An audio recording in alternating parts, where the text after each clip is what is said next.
कांग्रेस में कुछ ऐसे आरएसएस के दलाल पाले हैं जो हमें मजबूर कर रहे हैं कि उनसे कि आने वाले चुनाव में जादूगर की जादू को फेल करना सिर्फ मौलवी को आता है और किसी को नहीं आता। इसलिए हम किसी कीमत पे कांग्रेस को वोट नहीं देंगे, चाहे जिसको देना पड़ जाए।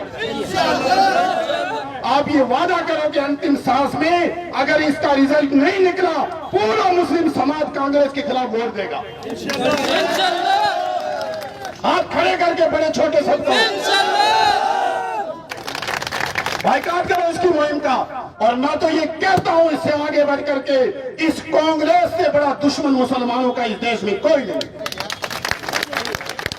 मैं ये कहता हूं और इतिहास की बुनियाद पे कहता हूं, अगर कोई कांग्रेसी है जो ये कहता है कि मुसलमानों की वफादार है कांग्रेस, आए हमसे बात करें। हम ये कहते हैं कि कांग्रेस ने 70 सालों में जो मुसलमानों को बैकवर्ड किया है, इसकी सारी जिम्मेदारी कांग्रेस पे है। और आज भी कांग्रेस हमारे साथ दोगला रवैया खेल रही है। ऐसा सोना क्या काम का जो कान काटे। 70 साल तक इस सोने को 77 साल तक हमने कानों से लटकाया। आज जब बात आती है मुसलमानों के मुद्दों की, कांग्रेस पीछे हट जाती है। वो चुप रहो, उसका वोट नाराज हो जाएगा। दोस्तों, मैं तो कहता हूं, जो लोग जालिमों से बगावत नहीं करते, जो लोग जालिमों से बगावत नहीं करते, हकीकत में वो इंसानों से मोहब्बत भी नहीं करते। कन्हैया लाल का उदयपुर में एक मर्डर हुआ था, जिसको किसी आदमी ने नाजायज तरीके से छुरे से मारा था। पूरे हिंदुस्तान के मुसलमानों ने उसकी मुखालफत की थी, उसका विरोध किया। उस कन्हैया लाल को राजस्थान की सरकार ने करोड़ों रुपए दिए, उसके परिजनों को नौकरी दी। अलवर के अंदर कई जानों का मॉब लंचिंग हुआ मुसलमानों का, 1 लाख से 2 लाख से ऊपर मुआवजा नहीं दिया। अभी कल एक मॉब लंचिंग हुई अलवर के अंदर, उसमें कोई मुआवजा नहीं दिया। अभी ट्रेन के अंदर एक आदमी को मारा गया, आपने सबने, पूरे हिंदुस्तान ने देखा कि एक पुलिस वाला एक मुसलमान को गोली चला के मारता है और उसका भी राज्य सरकार ने कोई मुआवजा नहीं दिया। ये दोगला रवैया है। मन से दिए गए इस धरना के सभी साक्षी, मेरे नौजवान साथियों, बुजुर्गों और दोस्तों, मैं आज के इस मंच से आप लोगों के बीच बड़ी उम्मीदों के साथ बोलने आया हूं। और सबसे पहले तो मैं राजस्थान के उस मुखिया को, जिसकी तीसरी बार कुर्सी आपने दी है, जो कौम कांग्रेस के पक्ष में 99% मतदान करती है, वो सिर्फ और सिर्फ मुसलमान कौम है। लेकिन उसे बदले में जो मिलता है वो ये है कि दरी बिछा करके आप लोग एक नगर पालिका, और वो भी कांग्रेस की नगर पालिका, कांग्रेस के एमएलए के खिलाफ आप लोग अपनी मांग 27 सूत्री मांग लेकर के यहाँ बैठे। बड़े दुर्भाग्य की बात है, इससे बड़ा दुर्भाग्य कांग्रेस के इस मुखिया के लिए और नहीं हो सकता। मैं ये कहना चाहूंगा कि हम हैं कि ताल्लुक निभाने में लगे हैं, मगर कुछ लोग हैं कि हमारा दिल दुखाने में लगे हैं। हम लोगों ने हर मुमकिन कोशिश की कि ये रिश्ता हमारा इनके साथ बना रहे। हमारा ये हरगिज ये हमारी कोशिश नहीं थी कि कांग्रेस से के साथ हमारा सदियों का नहीं, बल्कि आजादी से पहले का ये नाता, खुदा करे ये न टूटे। लेकिन कांग्रेस में कुछ ऐसे आरएसएस के दलाल पाले हैं जो हमें मजबूर कर रहे हैं कि उनसे। मैं आज के इस मंच से राजस्थान की कांग्रेस और उसके मुखिया और राजस्थान की सरकार में कांग्रेस अल्पसंख्यक की नुमाइंदगी करने वाले मंत्रियों से और यहाँ के शासन और प्रशासन के नुमाइंदों से दो टोक शब्दों में कहना चाहता हूँ कि ये नोहर की नहीं, ये आवाज राजस्थान की एक एक बूथ पे जाएगी और कांग्रेस की विनाश साबित होगी। और आज का ये पड़ाव इन कुछ लोगों का, इन हजारों लोगों का पड़ाव न समझें। आपके आने वाले चुनाव में जादूगर की जादू को फेल करना सिर्फ मौलवी को आता है और किसी को नहीं आता। इसलिए अभी गनीमत है कि भरा सब्र, अभी गनीमत है सब्र मेरा कि अभी लबालब भरा नहीं हूं। वो मुझको मरा समझ रहा है, लेकिन गहलोत साहब मैं मरा नहीं हूं। मैं यहाँ के मुखिया से कहना चाहूंगा, मांगे यहाँ के जो अमन और इंसाफ समिति और महासभा के साथियों ने 27 सूत्री मांगे आपके सामने पढ़ के सुना दी।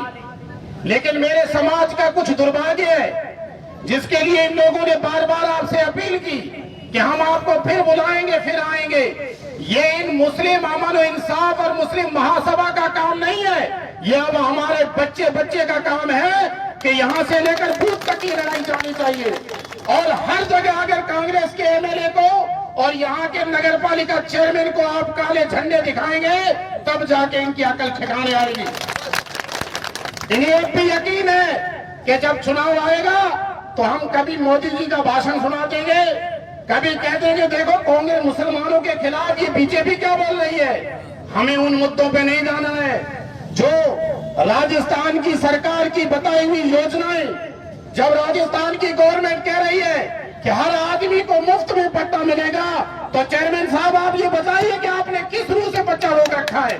और अगर मैं गहलोत साहब से कहना चाहूंगा कि अगर आपने मुफ्त में पट्टा देने का कहा है और आपका कांग्रेस का चेयरमैन नहीं मान रहा है, आप बर्खास्त कीजिए उस चेयरमैन को। आप चुनाव दोबारा कराइए, आप दोबारा चुनाव कराइए, हम मुस्लिम समाज आपका साथ देंगे, दोबारा आपका चेयरमैन बनाएंगे। लेकिन मेरे दोस्तों, सबसे पहला बात काम जो हमें करना है, जो हमारे अंदर की कमी है, वो ये है कि हमारी एकता कमजोर है, हमारा इत्तेहाद कमजोर है। हम में से कुछ लोग अब भी हैं जो कांग्रेस की बगलें चाप रहे हैं। उनको सोचना चाहिए जब हमारी मस्जिदों का, हमारे मंदिरों का और हमारे मदरसों के पट्टे नहीं दिए जाएंगे, फिर ऐसी सरकार हमारे क्या काम। जब मंदिर और मस्जिद के आगे सफाई नहीं है, जब गड्ढे भरे हुए नहीं है, 60 फीट की रोडें मदरसों के पीछे बंद की जा रही है और जहां मकानात बने हुए हैं वहां 60 फीट की रोड स्वीकृत की जा रही है, इससे बड़ा दोगलापन क्या होगा। मेरे दोस्तों, हम और आपको ये संकल्प लेना होगा। मैं ये कहना चाहूंगा आज से, और अगर आप इस सच्चे मन से आए हो, हाथ खड़े करके संकल्प लो, हमें सरकार से कोई लेना देना नहीं। सरकार आज से हम वोट उसे देंगे जिसे ये धरने का निर्णय कहेगा। ये धरना दिया ना आपने, इसका अंतिम निर्णय जब हो, जब सारे आज अगर आपने वादा किया है, अल-मोमिनु इज़ा वादा वफा, अल-मोमिनु इज़ा वादा वफा, मोमिन की अलामत है जब वादा करता है पूरा करता है। आप ये वादा करो कि अंतिम सांस में अगर इसका रिजल्ट नहीं निकला, पूरा मुस्लिम समाज कांग्रेस के खिलाफ वोट देगा। हाथ खड़े करके बड़े छोटे शब्दों, अगर 27 सूत्री हमारी मांगे पूरी नहीं होती है, हम किसी कीमत पे कांग्रेस को वोट नहीं देंगे, चाहे जिसको देना पड़ जाए।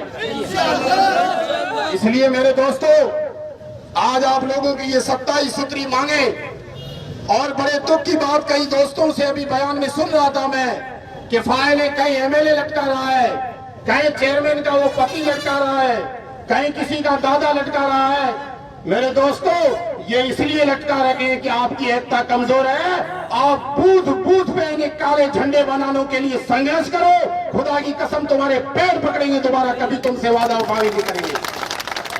लेकिन लड़ाई लड़ने वाले जोश, उनमें शहीद अशफाकुल्लाह खान जैसा जज्बा होना चाहिए। हमने किसी पार्टी की वफादारी की कसम नहीं खाई है, हमने इस मुल्क से आईन की वफादारी की कसम खाई है, बाकी हम आजाद हैं। इसलिए मेरे साथियों, आज आप लोगों ने ये धरना दिया और आज के इस मौके पर मुझे आपने इस मौके का गवाह बनाया, बहुत बहुत आप लोगों का शुक्रिया। लेकिन मैं आप लोगों से जो वादा मैंने कराया है, इस वादे को याद रखना। ये लड़ाई ना मुस्लिम अमन और इंसाफ समिति की है, ना मुस्लिम महासभा की है। अब ये लड़ाई मेरी और आपकी है। जब तक फतह नहीं होगी तब तक यहां से हटेंगे नहीं, ये वादा करना। और अगर आप ये संकल्प, दूसरी बात, अब इस अमन और इंसाफ समिति और मुस्लिम महासभा के बैनर तले आपने जब ऐलान कर दिया, अब किसी के घरों में लुक छुप के बातें नहीं होगी। जो बात होगी वो टेबल पर होगी और इसी बंदे के बीच होगी, ताकि आपका एक दूसरे का विश्वास बना रहे। आप कोई एमएलए हो, उसको कहो यहाँ आओ, हम बात करेंगे। कोई मंत्री हो कि कोई संतरी हो, उसको बोलो यहाँ धरने के बीच में आओ, यही बात होगी। और अगर जो बात होगी वो यही होगी, इसके अलावा कहीं नहीं होगी। तब जाकर के आपकी ये लड़ाई कामयाब होगी। मैं आप लोगों से वादा करता हूं, और ये लड़ाई आपकी नहीं है, पूरे राजस्थान के अंदर कांग्रेस का जहां जहां शासन है, कांग्रेस ने इस पूरे शासन में दोगला रवैया इख्तियार किया है। जहां कोई मॉब लिंचिंग में मारा जाता है, मैं एक बात कहता हूं, हमारे सारे 36 कौम और बिरादरी के लोग यहां मौजूद हैं। कन्हैया लाल का उदयपुर में एक मर्डर हुआ था, जिसको किसी आदमी ने नाजायज तरीके से छुरे से मारा था। पूरे हिंदुस्तान के मुसलमानों ने उसकी मुखालफत की थी, उसका विरोध किया। उस कन्हैया लाल को राजस्थान की सरकार ने करोड़ों रुपए दिए, उसके परिजनों को नौकरी दी। अलवर के अंदर कई जानों का मॉब लिंचिंग हुआ, मुसलमानों का, 1 लाख से 2 लाख से ऊपर मुआवजा नहीं दिया। अभी कल एक मॉब लिंचिंग हुई अलवर के अंदर, उसमें कोई मुआवजा नहीं दिया। अभी ट्रेन के अंदर एक आदमी को मारा गया, आपने सबने, पूरे हिंदुस्तान ने देखा कि एक पुलिस वाला एक मुसलमान को गोली चला के मारता है, और उसका भी राज्य सरकार ने कोई मुआवजा नहीं दिया। ये दोगला रवैया है कांग्रेस का। और मैं तो ये कहता हूं, इससे आगे बढ़ करके इस कांग्रेस से बड़ा दुश्मन मुसलमानों का इस देश में कोई नहीं। मैं ये कहता हूं और इतिहास की बुनियाद पे कहता हूं, अगर कोई कांग्रेसी है जो ये कहता है कि मुसलमानों की वफादार है कांग्रेस, आए हमसे बात करें। हम ये कहते हैं कि कांग्रेस ने 70 सालों में जो मुसलमानों को बैकवर्ड किया है, इसकी सारी जिम्मेदारी कांग्रेस पे है। और आज भी कांग्रेस हमारे साथ दोगला रवैया खेल रही है, लेकिन जब तक हम जागेंगे नहीं, तब तक ये लोग हमारा यही दुरुपयोग करते रहेंगे। अगर आज जिस तरह से नौर का युवा, यहाँ का नौजवान जागा है, आने वाले दिनों में ये लोग हमारे पैरों के बल बैठेंगे और हमसे पूछ के बात करेंगे कि मौलवी साहब आप बोलो क्या करना है, हम तय करेंगे। इसलिए कोई आदमी को वक्त से ज्यादा, कहते हैं ना, ऐसा सोना क्या काम का जो कान काटे। 70 साल तक इस सोने को 77 साल तक हमने कानों से लटकाया। आज जब बात आती है मुसलमानों के मुद्दों की, कांग्रेस पीछे हट जाती है, वो चुप रहो, दूसरा वोट नाराज हो जाएगा। हम कहते हैं जो हमारे मुद्दों पे बोल नहीं सकता, जो हमें इंसाफ नहीं दे सकता, उसे हक नहीं हमारा वोट मांगने का, वो जाए किसी और से वोट मांग ले। इसलिए मेरे साथियों, आज आप लोगों ने ये जो धरना दिया है, आज जो आप लोगों ने आंदोलन किया है, मैं इसकी आपकी मुकम्मल तायीद करता हूं। तो पहली बात मैं आप लोगों से ये कही, आप इत्तेहाद और इत्तेफाक के साथ में, अब आपके बीच में ये शोशे छोड़ेंगे कि फुला साहब तो देखो उधर से बात कर रहा है, फुला एमएलए का आदमी है, फुला चेयरमैन का आदमी है। हमें चाहे कोई कुछ भी हो, कौम के मुद्दे पे एक जुबान रहना है, ऐसे रहना है। ये कौम की बात है, आप खड़े करके बोलो कौम की जुबान पे एक जुबान रहना है। कौम की बात आएगी, हम एक जुबान है, वोट चाहे मर्जी पड़े वो किसी को दे देना। लेकिन अब जब आपने धरना दिया है, तो इस बार वोट तो मुस्लिम महासभा और अमन इंसाफ वालों को पूछ के देना।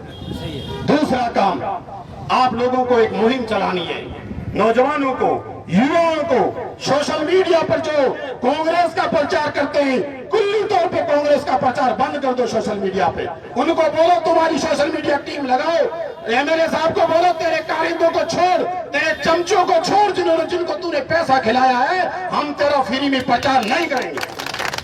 बाइकाट करो इसकी मुहिम का। दूसरे नंबर पे हमारे जो साथी हैं, बूथ से लेकर यहाँ तक, उनको बोलो कांग्रेस के एंटी माहौल चलाना है। ये 2-3 काम आप कर लो, 3 दिन के भीतर नौर के बच्चे से माफी मांगता हुआ आपका एमएलए मिलेगा, आपका चेयरमैन मिलेगा। और लेकिन जब तक आप एकता और इत्तेहाद के साथ में इस काम को नहीं करोगे, दुनिया की कोई आदमी आपके पास नहीं आएगा। आप ताकत इत्तेहाद है आपका, इत्तेहाद से आप काम नहीं करोगे, दुनिया की कोई चीज आपके पास नहीं आई।